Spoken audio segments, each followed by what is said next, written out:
Good afternoon. Welcome to Who's Right. This afternoon we have Sean Duffy, Congressman Sean Duffy from Wisconsin, and we are so happy to have him on the program. Welcome to the show, Sean. It's so nice to have you. I was looking at your bio and I thought, I cannot believe that this is one person that has done this and is now serving in Congress. It's just amazing to me. First of all, you came from a family of 11 children. Yeah. That's a big family. And started log rolling when you were 3 years old. How do you do that? I grew up in a big family in Hayward, Wisconsin. I was the 10th of 11 kids. Yeah. And in Hayward we have the Lumberjack World Championships. And so these sports that sprung from the skills of the old-time lumberjack when they were cutting the big white pine at the turn of the last century. In Hayward, a lot of the kids have picked up the sport. So instead of taking diving lessons or swimming lessons in the summer, kids in that area go to take log rolling lessons. And so I was no different. I would go take log rolling lessons all summer long. And as I got older and I went to these contests, kind of the bull riding of lumberjack sports is the speed pole climb. That's racing up and down the pole. So when I got to be old enough, I conned some guys to let me try out their gear, and they showed me how to climb, and then I transitioned from log rolling into the speed pole climbing. Oh my goodness. And did you win the contest? So when I was a little bit younger and in a little better shape, I was a world champion speed pole climber in some different divisions, had a chance to travel the country and show off the great skills of our old-time lumberjacks, yeah. That is amazing. Yeah. That is incredible. It's good Wisconsin history. That's where you got all your skills. So is that how you got into reality TV? I had done the lumberjack stuff. I was in law school. There was a promotion for a reality TV show. I submitted a tape and went through the process. And I promise you that anyone who's looking at reality TV as a way into politics, it's not a good idea. You'll do things that will probably embarrass you. But for me, the real benefit is I met my wife through the show, and she is my best friend. Oh my gosh. Yep. So we met because of doing this reality TV show, and we now have 6 kids. We've been married for 12 years and live in northern Wisconsin. But you are a lawyer. And I was a prosecutor. You were a prosecutor. Yes. Okay. Okay. But then you were also assistant, were you a DA? I was 2 years in the office as a special prosecutor, and then I was appointed by Governor McCallum and elected, I think, 4 times. And so I was there for 8 years. I resigned the position last June to run full-time for Congress. So that's how you got into politics. Yeah. Right. Yes. Yes. And how do you like being a congressman? I got to tell you, it is the honor of a lifetime to serve central northern Wisconsin, absolutely. To think that I get to represent the place that I love is remarkable, and it's an honor. There's, joys every day of the job, but the access to information is so great. So many times you're trying to go, you get a research, and in Congress you're able to more quickly get very good information. But the second thing is, this time in American history, there is a great debate about what the future of America will look like. Right. What kind of America will we pass off to the next generation? And that debate is taking place right now. And I think what you see happening in Wisconsin, but also at the federal level, this is a point in history that people will look back upon and say this was a defining moment. Right. And I think we have to be successful to make sure we pass off, I think, what is so great about America. The prosperity, the opportunity, the ability for people to pursue their dreams. And we can't overtax and over-mandate and over-regulate and think that businesses in America, that jobs in America will continue to prosper. We're in a global marketplace right now. Right. And with China and India, Mexico, Vietnam, jobs and businesses can go anywhere in the world. Why are they going to come to America? Why are they going to come to Wisconsin? We have to make sure we have policies in place that will allow them to prosper and grow. But no doubt, we have the best workers in the world, I think the most productive, hardest working, smartest workers. But when we have policies in place that drive jobs overseas, that's a real problem. And we're fighting to make sure we keep this American dream alive. So is that one of your focuses in Congress, is to keep jobs in the country? Absolutely. I mean, you look at families that are suffering right now because they don't have there's a lack of opportunity. There's a lack of jobs for them. Absolutely. So what we're doing is we're looking at, trying to reduce the regulatory burdens on businesses. But also, if you look at what's happening with our debt, we owe $14 trillion. We're going to borrow $1.6 trillion this year alone. We have to get that under control because if you look at the charts from the Congressional Budget Office, this debt just launches up. And it's not sustainable. And it's better that we deal with it today, because if we don't do it today, whether it's 2 years or 6 years down the road, we are going to deal with it, and it's going to be painful. And it's going to cost us, I think, opportunity and jobs if we don't deal with it today. Are you serving on committees in the Congress currently? Absolutely. So I serve on the Financial Services Committee, and then I'm on the Joint Economic Committee.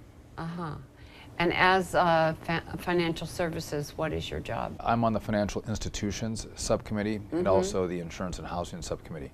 And so what we've been dealing with is tweaking Dodd-Frank.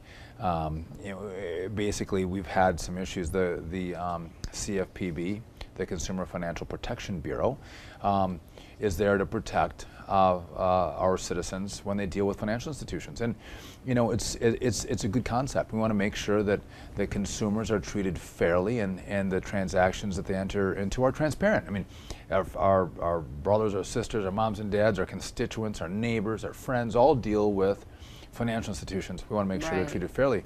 One of our concerns, though, is that what's happening is this consumer protection can trump safety and soundness. And if you don't have a safe and sound banking system, it can create a systemic risk into our economy, and then in the end it hurts our citizens and those who it was meant to protect. So we've got to make sure there's a balance there, and that's what we're trying to work out in that committee right now. Right. We've kind of been through that already with our stimulus programs, and do you see something like that going on again in the future? Well, first of all, what we're dealing with there is trying to tweak it and make sure this agency is more accountable.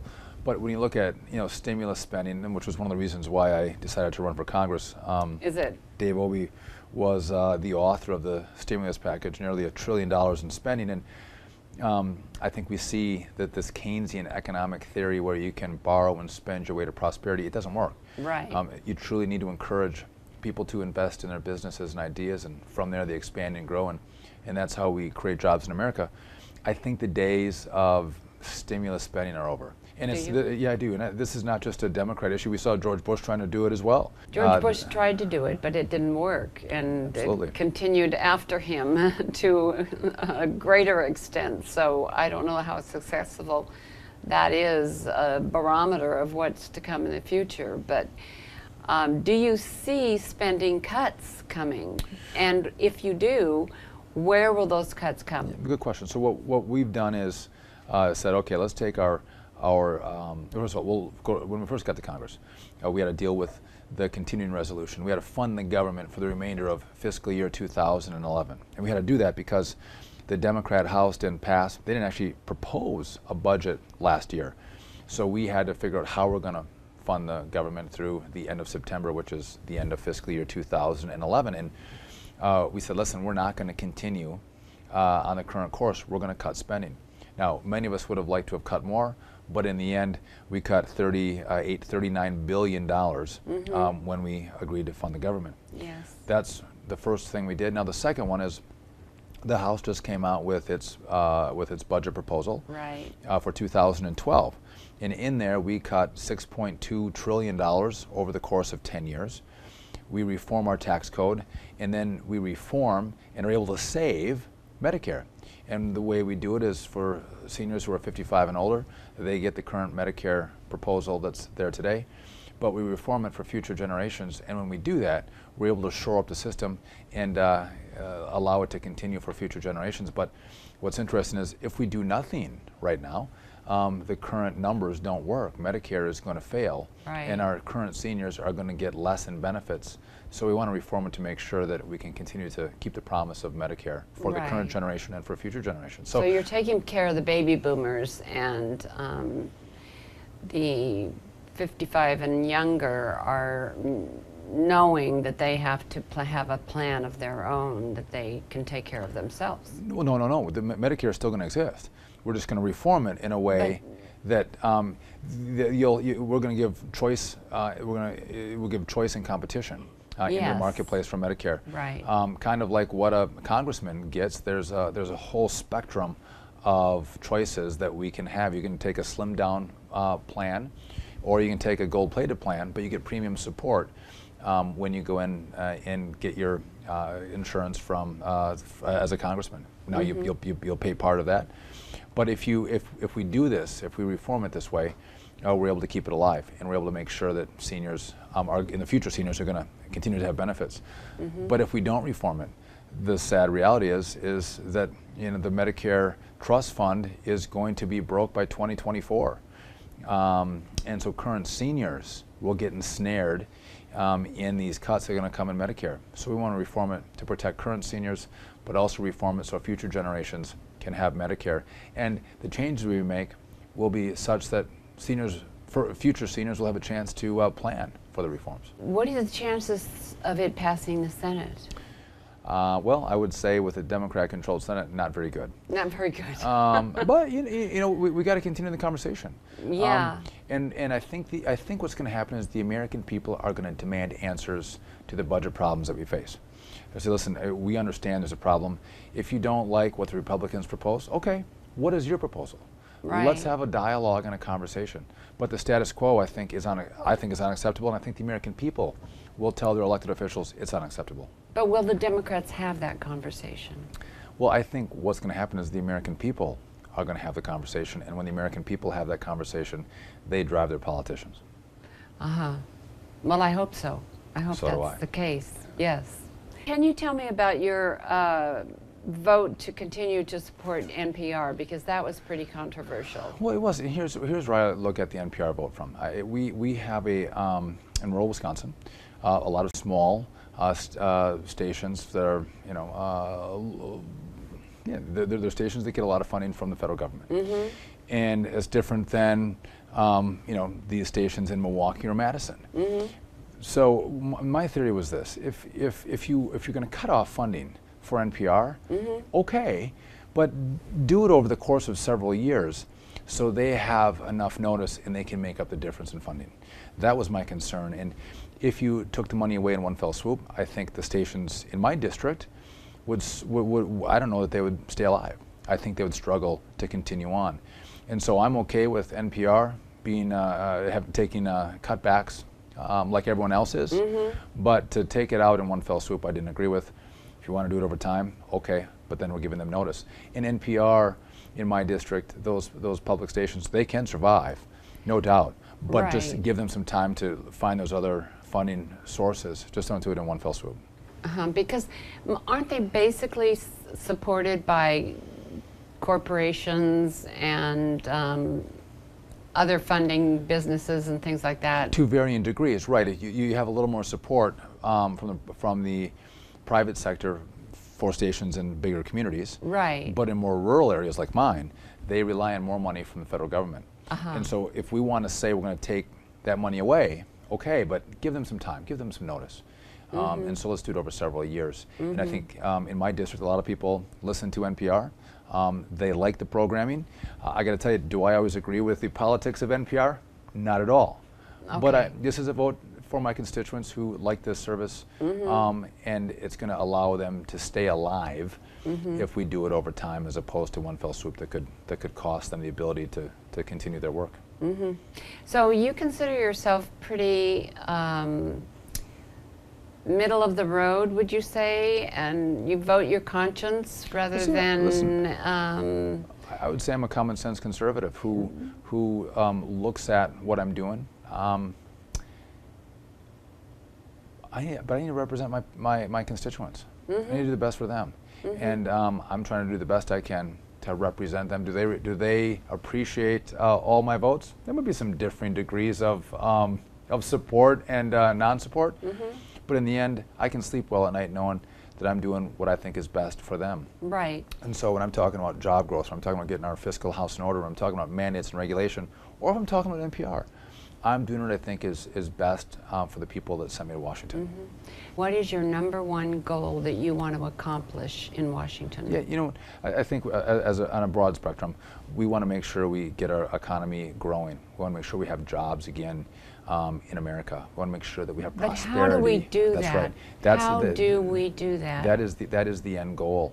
But in the end, we have to look at the rules, the mandates, the regulation, the spending, all of those things that come from government that make it more difficult for people to invest, or they don't have the desire to invest, to expand. When you have an option of coming to America to set up your operation, or going to India, how can we make sure that coming to America is the best option for you and your business? Why is America the best place to invest? One, we have the best workforce, but what's happening with government regulations and mandates that are making it difficult to be here in America? So, for example, the EPA came out with regulations trying to increase boiler standards in America. It's a standard that we can't meet. It's going to be incredibly difficult to meet. It'll cost millions of dollars for our manufacturers to meet these standards. And in central Wisconsin, our paper manufacturers use these boilers. And so they're going to be forced to upgrade, costing them millions of dollars at a time when they can barely compete right now with Chinese paper, and they have no standards. And so if you impose these standards on Wisconsin paper, they're, I think, very likely going to fail. And then we're just going to import paper from China where there are no standards. Right. These are policies that kill jobs in America, good paying jobs. So what do you do about it? So what I do is I try to take money away from the EPA, and I write letters to the administration and the EPA going, listen, this has got to stop. This is what you're doing to our economy. So you're fighting the environmentalist. That's one example of what we're doing, and these examples come up all the time. Right. But we're making sure, and I'm not one who said, listen, is there an appropriate need for some mandates and some regulation? Absolutely. You look at what happened in the Gulf with the BP Horizon. You know what? We should have had better regulation to make sure that if a pipe blows, you can seal it and you don't have oil running into the Gulf. Absolutely. What is the most effective way to make sure we have rules in place that are going to allow our economy to run well, but run safely? So you're fighting regulations is really what you're doing. I'm fighting spending, I'm fighting regulations, I'm fighting mandates. I'm advocating for a tax code that's fair, flatter, easier to use. We want to bring it to 25% from 35%. It's going to be more competitive on a global stage. And then we want to do away with a lot of the loopholes, which I would submit, if you have a good lobbyist, you can create a nook or a cranny in the tax code to hide your money, and it benefits one group over another. It can become corporate welfare. We want to make sure we want to level the playing field. So let's bring the rates down, but get rid of so many of those loopholes in the tax code. And I think it's going to make for a better, more competitive system here in America. I see. Well, I have a question. Is it true that you actually chopped down a tree in 4 swipes? Did you actually really do that? You're talking about our commercials. It takes more than four swings to take down a tree. I think we had a 10-inch in diameter, 12-inch diameter log that we were chopping in our commercial.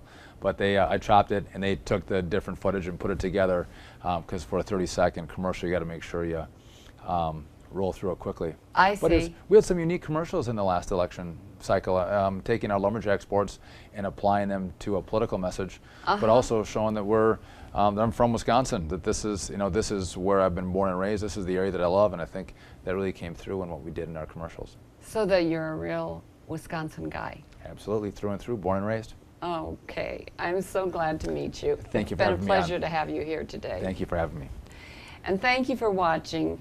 And don't forget, this is the program where you get to decide. It's your decision. So go to who'sright.org and let us know how you feel about today's show. We want to hear from you.